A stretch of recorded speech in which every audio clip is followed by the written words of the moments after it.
India's Prime Minister has expressed support for slow withdrawal of U.S. troops from its neighbor Afghanistan. And in his first visit to the White House, Narendra Modi has called the U.S. a partner in the fight against terrorism there and across the Asian continent. Our White House correspondent Jessica Stone joins us now with more on the meeting between the two leaders. Hi, Jessica. Hi, Asiye. And those leaders met for about 2 hours in the Oval Office this afternoon on top of a private dinner that was arranged last night between the two of them. And we know that this bilateral security agreement is really welcome news to both of them.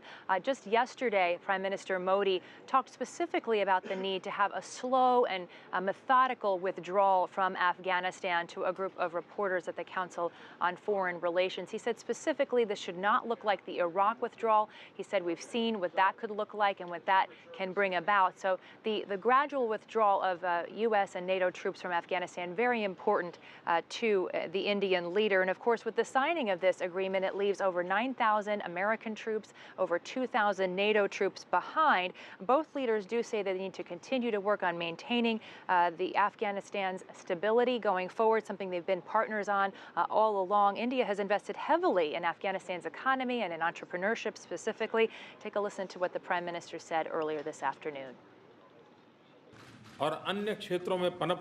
We discussed existing terrorism challenges, including in South Asia, and the new threats of terrorism in West Asia and beyond.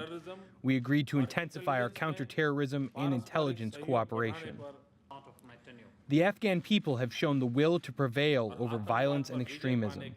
We discussed our two countries' continued commitment to assist Afghanistan and our own coordination in this area.